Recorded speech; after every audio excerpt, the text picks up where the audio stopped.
Le Batibat est une créature inquiétante et périlleuse de la mythologie des Philippines. C'est l'esprit d'une vieille femme obèse aux cheveux longs et ébouriffés qui réside dans les balettes de grands figuiers. Le Batibat est généralement une créature paisible, à moins que son arbre natal ne soit endommagé ou renversé par des bûcherons. Si l'arbre en question était abattu et utilisé comme poteau de soutien pour une maison, le Batibat se mettrait en colère et se vengerait, s'installant dans le poteau ou la poutre de la maison où son bois était utilisé et ainsi harcelant les personnes qui dormaient à proximité. Le Batibat sort de sa cachette la nuit sous sa forme monstrueuse et obèse, pesant plus de 120 kg et précédé d'une odeur nauséabonde. Son attaque est à la fois physique et psychologique. Il s'installe sur la poitrine de sa victime et la plonge dans la paralysie du sommeil, un état terrifiant dans lequel elle est consciente mais ne peut ni bouger ni parler. Alors que la victime gît sans défense, le Batibat la frappe par des cauchemars saisissants, souvent truffés de scènes de mort et d'étouffement. Si la victime veut échapper aux griffes du Batibat, elle doit agir rapidement. Elle doit se mordre le pouce ou remuer les orteils pour rompre le sort de paralysie du sommeil et se réveiller. Si la victime ne parvient pas à rompre le sort, elle ne pourra pas être aidée par d'autres personnes, car le Batibat est invisible à leurs yeux et la victime succombera sous le poids du Batibat et s'étouffera. Le Batibat nous rappelle qu'il est important de respecter la nature et ses esprits. Une mise en garde contre la perturbation du monde naturel et les préjudices causés à ses habitants. Les Philippines sont une terre où vivent de nombreux êtres vampiriques. Il y a même des bébés et des enfants vampiriques. Tianak est l'esprit vengeur d'un enfant non baptisé ou avorté qui cherche à se venger de ceux qui lui ont fait du mal ou l'ont négligé. Son apparence est celle d'un bébé à la peau pâle et maladive. Il a des yeux profonds et brillants, des griffes pointues, une langue longue et fourchue et un ventre gonflé. Son cri perçant et aigu est sa marque de fabrique. Il résonne dans la nuit, attirant d'innocentes victimes à sa portée et à sa destruction. Le Tianak se cache dans des endroits obscurs et isolés, tels que les forêts, les marais et les bâtiments abandonnés. Il pleure souvent comme un bébé pour attirer l'attention sur lui. Dès que la cible s'approche, le Tianak prend sa véritable forme. Son visage angélique se tord en un masque démoniaque, ses ongles se transforment en griffes acérées et ses dents s'allongent en crocs. Le petit monstre attaque ses proies, les vidant de leur sang et les laissant presque sans vie. Le Tianak est particulièrement redouté pour sa capacité à s'attaquer aux membres les plus vulnérables de la société, les femmes enceintes et les enfants. Il les prend pour cible en raison de leur innocence et de leur pureté naturelle, leur force vitale constituant une puissante source de subsistance pour la faim insatiable de la créature. Il faut toujours avoir sur soi un chapelet ou un autre objet religieux pour se protéger de ces attaques. La créature est terrifiée par les symboles religieux. Il est également conseillé d'éviter de voyager seul la nuit. Le Tianak est plus enclin à attaquer les personnes seules et vulnérables. Le sel et l'ail peuvent également l'éloigner. Les légendes sur le Tianak peuvent varier d'une région à l'autre, mais dans presque tous les cas, ces monstres doivent être évités à tout prix, car une rencontre avec la créature peut souvent être fatale. L'Anjitai est une sorte de centaure folklorique des Philippines dont le haut du corps est celui d'une femme et le bas celui d'un cheval. Elle est d'une beauté saisissante avec de longs cheveux flottants et un regard fascinant. Sa présence est souvent accompagnée d'une lueur éthérée, ce qui ajoute à son charme d'outre-tombe. Selon la légende, les Anjitai vivent dans des forêts et des régions vallonnées profondes et isolées, loin de l'homme. Ces sanctuaires cachés leur offrent solitude et protection, leur permettant de vivre en harmonie avec la nature. Les Anjitai sont des créatures intelligentes et perspicaces qui comprennent parfaitement le monde naturel. Ils possèdent également des capacités surnaturelles, notamment le pouvoir de changer de forme et la capacité de communiquer avec d'autres animaux. Les Anjitai sont très attirés par les pierres précieuses et les trésors. Ils sont particulièrement attirés par les diamants, les rubis et les émeraudes qu'ils accumulent dans leurs repères cachés. Certains contes les décrivent comme des filous, utilisant leur beauté séduisante pour attirer les voyageurs imprudents dans leur royaume, pour ensuite les escroquer et leur voler leurs objets de valeur.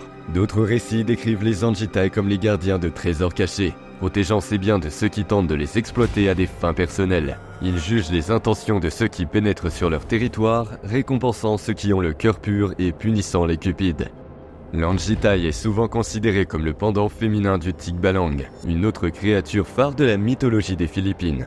Il existe des récits dans lesquels l'Anjitai et Tikbalang travaillent ensemble pour atteindre des objectifs communs tels que la protection de trésors cachés ou la destruction de ceux qui le méritent. Les Anjitai incarnent le lien entre l'humain et le naturel, le banal et le magique, et leur tradition continue d'être transmise de génération en génération.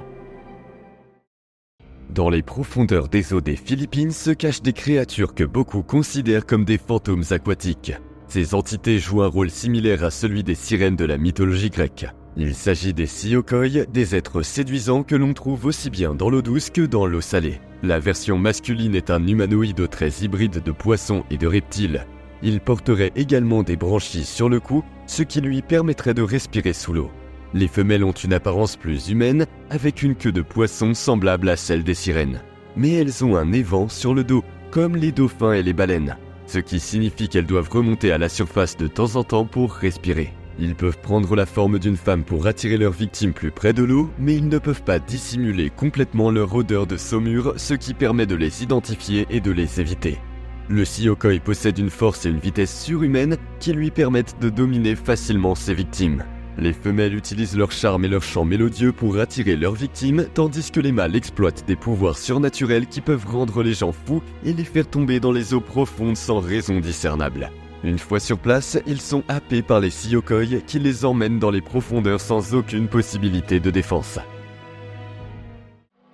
Le Sigbin est l'un des monstres vampiriques les plus effrayants des îles des Philippines. Ce prédateur nocturne erre dans l'ombre, s'attaquant à ses victimes et buvant leur sang.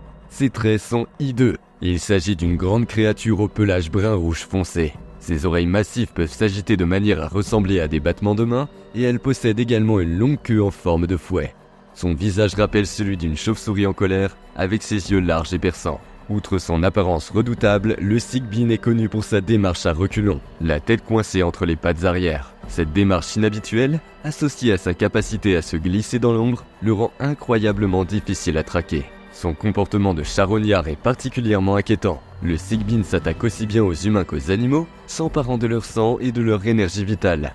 Les contes de Sigbin les plus effrayants mentionnent qu'il est le plus actif pendant la Semaine Sainte, période pendant laquelle il chasse les enfants. Une fois qu'elle trouve une victime vulnérable, elle lui ouvre la poitrine et lui arrache le cœur. L'organe de l'enfant est ensuite ajouté à un collier aux côtés des cœurs des nombreuses victimes de la bête.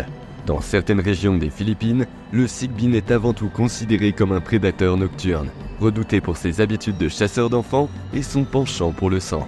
Ailleurs, il est plutôt considéré comme un gardien mystique des forêts ou des montagnes, protégeant certaines zones des intrus ou du mal. Ces différentes interprétations de la culture ne sont qu'un aperçu de la richesse de la culture et du folklore des peuples philippins. Une créature légendaire et terrifiante se cache dans les forêts sombres et denses des Philippines. Le Tikbalang, l'un des monstres les plus célèbres du folklore philippin. Il s'agit d'une horrible créature au corps humanoïde et à la tête de cheval. Ses membres sont exagérément longs, ses jambes se terminent par des sabots et ses mains ressemblent à des griffes tordues. On trouve souvent cette créature dans les forêts denses et les zones reculées, où elle est censée résider. Ses racines remontent aux anciennes croyances animistes des communautés indigènes philippines, même si le cheval n'est pas un animal traditionnel de la région. Cependant, le folklore de la région s'est adapté grâce au mélange de diverses influences apportées par les colonisateurs espagnols. C'est un farceur qui aime jouer des tours aux gens. Le Tikbalang aime déconcerter les voyageurs, les faire se perdre dans la forêt ou tourner en rond jusqu'à ce qu'ils soient fatigués et désorientés, ou même les attaquer. Le monstre est attiré par les femmes et peut essayer de les charmer. Un nouveau Tikbalang peut naître de cette relation. Il existe de nombreuses façons de se protéger du Tikbalang. Certains portent des amulettes spéciales. D'autres, pour éviter ces sortilèges, portent leurs vêtements à l'envers et évitent de voyager la nuit ou de faire du bruit pour le déranger. Dans certaines versions folkloriques, le Tikbalang est décrit comme un esprit ou une entité forestière, plus que comme une créature physique. Il peut être une manifestation des pouvoirs de la nature, protégeant son habitat et maintenant l'équilibre écologique. Des créatures vampiriques existent dans presque tous les coins du monde et l'archipel philippin ne fait pas exception à la règle. Le Manananggal est une créature sombre du folklore philippin. Une belle femme le jour, mais la nuit une créature hideuse et macabre. La partie supérieure de son tronc se sépare de la partie inférieure, faisant pousser de grandes ailes de chauve-souris qui lui permettent de voler. Ses entrailles, y compris ses intestins, pendent de la partie inférieure de son torse, ce qui ajoute à l'image grotesque et dérangeante de la créature. Le Manananggal vit dans les zones rurales, se cachant dans des grottes, des forêts ou des maisons abandonnées. Avec ses longs crocs acérés, le Manananggal vole la nuit à la recherche de victimes innocentes, en particulier les femmes enceintes et leurs enfants à naître. Il sort sa langue allongée, qui peut s'étendre assez loin, pour aspirer le sang et les entrailles de ses victimes, les rendant pâles et sans vie. Ses origines remontent aux Philippines précoloniales, où le Manananggal était utilisé pour expliquer toute une série de malheurs, tels que des morts et des maladies inexpliquées. L'apparence terrifiante de la créature et sa nature prédatrice servaient d'avertissement, incitant les gens à être vigilants et à se protéger, eux et leurs proches. La créature s'empare de ses victimes la nuit pour les vider de leur énergie vitale. Le Manananggal utilise sa longue langue pour pénétrer dans le corps de sa victime par n'importe quelle cavité disponible, comme la bouche, le nez, les oreilles et même les cavités les plus indiscrètes. Cependant, comme de nombreuses créatures vampiriques, le Manananggal sous sa forme démoniaque craint et déteste la lumière du soleil qui pourrait le réduire en poussière, de sorte qu'il se réintègre dans son moi inférieur et poursuit ses activités comme une femme normale parmi les hommes. Mais le Manananggal a aussi ses faiblesses. Sa moitié inférieure, lorsqu'elle est abandonnée, est vulnérable pendant tout le temps où elle est séparée de sa moitié supérieure. Les populations locales peuvent étaler du sel, de l'ail ou de la cendre sur la partie inférieure du corps non protégé. Ces substances sont extrêmement nocives pour le Manananggal, l'empêchant de rejoindre son autre moitié et de faire encore plus de dégâts le lendemain et le condamnant à mourir sous le soleil du matin. Créature mythique du folklore des Philippines, l'aswang se métamorphose et se nourrit de chair et de sang humain ainsi que de fœtus de femmes enceintes. Semblable à un vampire, doté d'une langue longue et fine pour tirer les enfants du ventre de leur mère, la créature a une soif incontrôlable de viande crue, en particulier de chair humaine. Dotée d'une nature métamorphe, l'aswang est souvent représentée comme une combinaison de plusieurs créatures surnaturelles, telles que les vampires, les sorcières et les loups-garous, ce qui le rend particulièrement redouté dans les traditions locales. On dit qu'il s'agit d'un individu qui a perdu le contrôle de son moi spirituel, laissant ses ténèbres intérieures se manifester sous des formes monstrueuses. On pense que l'aswang se transforme en différentes formes, comme des animaux ou même d'autres personnes, pour tromper ses victimes. Le jour, il se fait souvent passer pour un humain ordinaire, cachant sa véritable nature et se mêlant à la population locale. Cependant, la nuit, il révèle sa forme macabre et se met en chasse. Un trait commun à de nombreux récits est sa préférence pour la chair et le sang humain, en particulier ceux des enfants ou des cadavres. Ces créatures vivent dans des endroits isolés, comme les forêts ou les cimetières. Elles s'attaquent aux exclus et aux marginaux, comme les femmes enceintes, les voyageurs et les personnes vivant en marge des communautés. Les aswang peuvent également hypnotiser leurs victimes et en faire des cibles faciles. Il existe de nombreux types distincts de la famille aswang, chacun ayant ses propres caractéristiques. Les plus courants sont les suivants. Le tikbalang, une créature mi-cheval, mi-humaine qui attirerait les voyageurs à leur perte. Le Manananggal, une créature qui sépare le haut de son torse du bas de son corps pendant la nuit pour voler et attaquer ses victimes endormies. Le Wak-Wak, une créature ressemblant à un oiseau qui arracherait les fœtus des femmes enceintes. Le Sigbin, une créature dotée d'une trompe longue et fine pour sucer le sang de ses victimes. Et l'Amalanig, un aswang raté qui sort de sa tombe pour assassiner et manger des gens. L'histoire des aswang a évolué au fil du temps, s'adaptant à des contextes sociaux et culturels changeants. Pendant la période coloniale espagnole, les aswang ont souvent été associés au diable et au mauvais esprit, reflétant ainsi l'influence catholique. Certains chercheurs pensent que la légende des aswang a été amplifiée pendant la colonisation espagnole des Philippines afin d'inculquer la peur et le contrôle à la population locale. Pour se protéger contre un aswang, des objets tels que l'ail, les amulettes sacrées, le sel et les prières sont considérés comme efficaces. Les aswang sont devenus des personnages plus complexes dans les temps modernes, dépeints comme des figures tragiques ou même des anti-héros.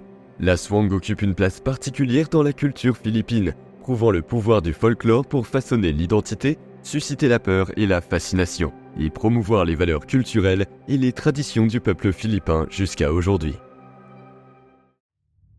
Les Mangkukulam sont de redoutables et puissantes sorcières qui pratiquent le kulam, la magie noire originaire des Philippines. Ces sorcières sont le plus souvent représentées comme de vieilles femmes à l'air hagard, aux longs cheveux ébouriffés et aux ongles pointus.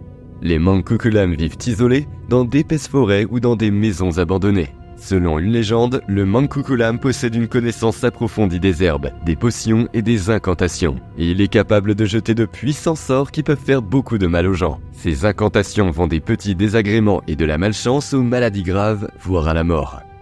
Cependant, on s'adressait également à eux pour obtenir de l'aide en amour et pour guérir des maladies graves. Le Mangkukulam peut communiquer avec les esprits et même prédire l'avenir, soit par des visions prophétiques, soit par d'étranges rituels de voyance. Il possède également le pouvoir de métamorphose, se transformant en animaux tels que des chats ou des hiboux et s'emparant du corps des gens, contrôlant leur esprit et leurs actions. Avant l'arrivée des Espagnols dans l'archipel philippin, ces sorcières étaient considérées comme de puissants chamans. Cependant, leur image s'est progressivement déformée au cours des siècles en raison de l'influence chrétienne qui rejetait leurs pratiques magiques et surnaturelles. La croyance en la Mangkukulam est encore très répandue dans de nombreuses régions des Philippines, en particulier dans les zones rurales où la sorcière des Philippines continue à susciter la fascination et la crainte. Le capre est un géant qui vit dans les arbres des Philippines. Il s'agit d'un humanoïde de très grande taille, à la peau sombre, aux cheveux longs, non coiffés et à la barbe touffue. L'une des caractéristiques remarquables du cabre est que, malgré sa taille imposante, il peut se rendre invisible à l'œil nu, ce qui ajoute à son étrangeté. Les capres vivent dans de grands arbres anciens, en particulier les balettes, connus sous le nom de figues de Barbarie. Ces arbres sont considérés comme sacrés dans certaines cultures des Philippines. Le mythe veut qu'ils passent le plus clair de leur temps à se reposer dans les branches de ces arbres, assis et fumant des pipes ou des cigares, observant le monde en contrebas.